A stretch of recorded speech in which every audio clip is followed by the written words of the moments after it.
Yeah, welcome to One India. I'm joined by Jignesh Mevani, the most talked about Dalit leader in Gujarat. So, welcome to One India, Jignesh. Thank you so My much. first question is there is roughly 7% Dalit population in Gujarat.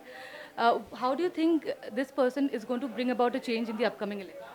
So one of the major role that is played by the 7% Dalits and particularly by our group is that we are creating substantially anti-BJP climate, and that way we have been very successful.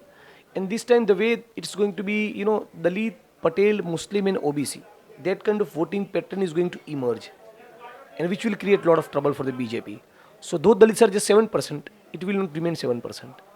Secondly, as far as I am concerned, my influence is just not among Dalits, it is also amongst youth, irrespective of whatever caste and religion. And also done a lot of trade union, so I have a base in working class. I have been associated with various farmers groups, also with Hardik's teams. So I am also popular amongst Thakur of Alpesh Thakur and also Patels of Hardik Patel. So our impact is going to be beyond the caste we represent. So, because you're working on ground levels and we don't get to see more of that on the media, so can you tell us about the response that you're getting from the people in Gujarat and particularly the distressed class? The response is like incredible, and wherever we go we get a lot of support. People start mobilizing. We have been continuously having jan sabhas and molla sabhas and meetings and all kind of demonstrations and agitations continuously for the past a year and a half. Hardik is doing it even greater. If I'm able to like mobilize 2,000 people, he'll be able to mobilize 10,000 people. So Hardik's movement is also going fantastic. Alpesh, though, is now part of Congress. Initially he's done like great things. And also the movement of Asha worker and Anganwadi ki behne, that also has created a lot of impact. Government employees are also deeply frustrated. So Dalits are on the streets, OBCs, Patels, everybody is on the street. So it shows enormous amount of unrest. That is like, We're going to talk. We're going to talk about the angst that you get to see in the people of Gujarat. So, can you just enlighten us about what are the frustrations, and from where is it all stemming out? Yeah, it is primarily the outcome of the failure of the Gujarat model. This incredible amount of unrest reflects nothing but the fact that Gujarat model of development is a failure. It's not inclusive. It is not सबका साथ सबका विकास. It is just Adani or Ambani का साथ और जनता का विनाश. It is that kind of model. Dalits are treated badly. Enormous amount of various forms of untouchabilities are still found in the villages of Gujarat, even in urban pockets. Manual scavenging is very rampant. लोग gutter में उतर कर मर रहे. Farmer suicides happens. Narmada canal network is not completed. Irrigation facilities are not provided to farmers. All the subsidy meant for the agrarian sector is handed over to corporate giant and industrial groups. So people are deeply frustrated, and therefore they are coming on the streets. The atrocities you just spoke about, the government knows about it, but it is still very indifferent. Do you think this is a very well intentional and deliberate move to enrich the atmosphere of polarization? Yeah, it reflects the caste bias of the state. Even the promises, very petty kind of promises that were made by the then CM Anandiben Patel of Gujarat, even those are not fulfilled. Those promises are not implemented. Anandiben Patel then promised that we'll be giving 5 acres of land, government job, BPL card, housing plot. Nothing has happened. In a place called Thangad, which is in Surendranagar district, three Dalit boys, respectively 16, 17, and 21, were killed with AK-47 bullet only because they were part of a team which was on its way to register the offense of atrocity. They were meted out the previous day. It's been 5 years, no charge sheet. Thousands and thousands of acres of lands have been allotted to Dalits only on paper.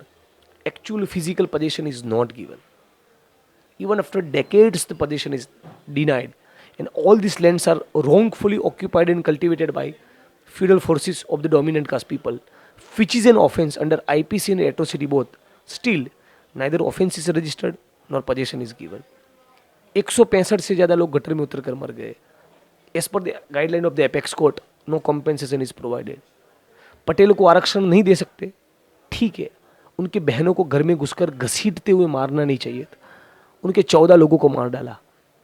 More than 1 lakh applications of Forest Rights Act are still not getting cleared. On Human Development Index, Gujarat is slipping down. 45% children are malnourished. In 65% case, Subcenter, PSC, CSC, district hospitals not having medical facilities and medical staff as per the Indian public health standard norms. So what kind of model of development you produce? And now the CD is coming up. What right you have to fix a camera in somebody's bedroom? It shows your filth. It's obnoxious. It's pathetic. It reflects your feudal medieval mentality. If you are not able to counter me politically, you will go to this extent. So this is basically an act of surveillance which is being done Yeah, to yeah, this is suppress very democracy. serious kind of stalking and surveillance. This is worst. What right you have to enter into my bedroom? Counter me on the lines of what should be the model of development. It's my challenge. And also that now right to privacy is a Of course, it goes fundamental. without saying. Even if there are no Supreme Court ruling, even in the absence of Supreme Court judgments, right to privacy is a fundamental right. It's an integral part of right to life. Right to sex is also integral part of right to life.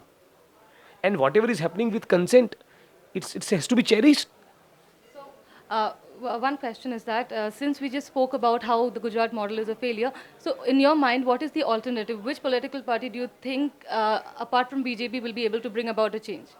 I'm not going to talk about Congress. It has been talked about a lot, but just for our audience, because a lot of talks are going on about your support to Congress. Just in brief, if you could, elaborate.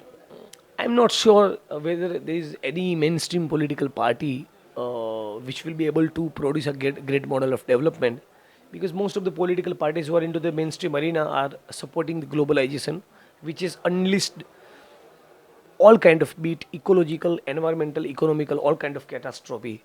So the hope remains with the people's movement, and hopefully one day from the people's movement some alternative politics and some ism will emerge. So now that you've said that you're not extending your support to any particular political party, I want to know your agenda. What are you going to do to bring about a change on the atrocities that is happening on the distressed classes, and why should people follow you, and especially the young generation? See, the message for the young generation from my side is very simple and clear. As a nation, as a society, we were never in such deep trouble. What is looming large over our head is the threat of fascism. There is this fundamental difference between all the political parties and BJP is this. All the political mainstream parties are having enormous amount of faults with them. But BJP is a fascist regime. It's a fascist party which cherishes the ideology of Hitler, Mussolini. They can go to any extent. Pansariji is killed. Dabholkarji is murdered. Gauri Lankesh, Bhaumik, Kalburgi ji. There is an attack on intellectuals, rationalists, journalists, activist people. So we are as a nation in deep trouble, and we must do every bit to stop these fascist forces. Of course, the way they have been able to spread themselves, they are deeply entrenched, having 40-50 lakh cadre, having roots since 1925. So not that easy to defeat fascism in India, but keeping BJP away from power, that itself will be a huge, massive interim relief for we the people, and we should strive for that. Are you sure about the BJP defeat this time? Kind of. Yeah, in Gujarat they are gone. They will be wiped out. And also, I have one question. How ideologically compatible are you, Hardik, and Alpesh? Because you guys are associated together and often seen together. There are contradictions between Patels and Dalits, Dalits and OBCs, between OBCs and Patels, between Hardik and me, between me and Hardik, between Hardik and Alpesh, between Alpesh and me. Still, we have been able to find one common enemy, and that is not for personal reason. That is because what they have subjected people to. That is because we all feel that we are all the victims of Gujarat model. So that is a uniting force. Otherwise, there are a lot of ideological differences as well. But going beyond those ideological differences, we have been able to come together for larger good is very important. Are you doing anything for women development as well? Yeah, of course, whenever we demand that land should be granted to landless people, we always say that the priority should be given to Dalit, and even amongst Dalit, priority be given to Valmiki woman, and even amongst Valmiki women, the priority be given to widow Valmiki woman. So that agenda is always there. But I would also not claim, despite of all the progressive things that I talk about, that I am not patriarchal. I must have imbibed n number of patriarchal notions, and I also need to get rid of those patriarchal values and notions. So it's a long process, and even in my core team, there are like 2-3 Dalit leaders, Mahila leaders. but there should be more inclusive. It should be more inclusive from the women's point of view, so that more women's perspective comes in और हमारे भी थोड़ा कान पकड़े. So yeah, वो बेहद ज़रूरी है. And finally, any plans for 2019? And if so, what are theirs? Plan for 2019 is as simple as that. You know, हर कीमत पे इस संविधान विरोधी, लोकतंत्र विरोधी, फांसीवादी भाजपा को गिराना है. और साथ साथ हमारी खुद की एक वैकल्पिक राजनीति की स्पेस भी खड़ी करनी है. ये है. So that was Jignesh Mevani with us. Jignesh, thank you so much and all the best for your fight. Yeah. So that is it. Thank you for joining One India.